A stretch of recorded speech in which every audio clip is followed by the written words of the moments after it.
Operasional kapal Kapiten Jongker Tinggi BUMDes Tomalehu Barat tidak mampu kelola. Ternyata badan usaha milik desa BUMDes Tomalehu Barat, Kepulauan Manipa, kesulitan mengelola kapal Kapiten Jongker lantaran biaya operasional yang tinggi.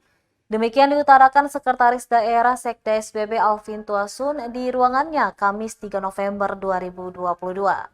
Tuasun mengaku baru mendapatkan laporan langsung dari Kepala Dinas Perhubungan diamankan sementara di Kairatu Beach sembari menunggu BUMDes mana bersedia mengelola kapal tersebut.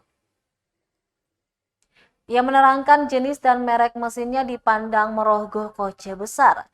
Itu mesin 200 PK sejumlah 3 buah, butuh operasional memadai untuk mengelolanya. Dijelaskan Kementerian memberikan bantuan kapal untuk BUMDes.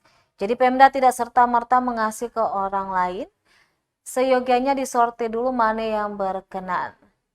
Diberitakan sebelumnya, kapal yang baru diserahkan mantan Bupati SBB Timotius Akirina pada 14 Maret 2022 lalu dibiarkan terbengkalai dan tidak terawat di Kairatu Beach.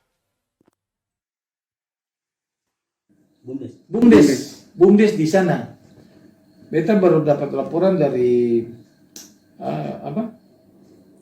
Kadis Perhubungan, ternyata untuk pengelolaannya mereka tidak mampu karena operasionalnya sangat tinggi.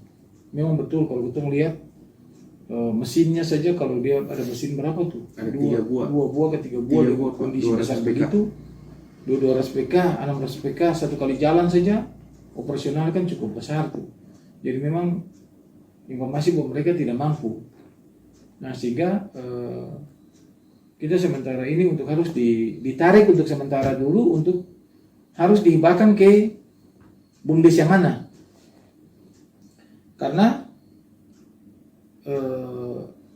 kapal itu diberikan oleh kementerian untuk di operasionalnya di BUMDes untuk.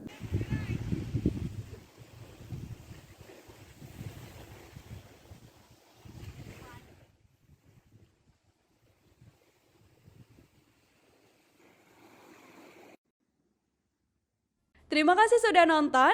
Jangan lupa like, subscribe, dan share ya.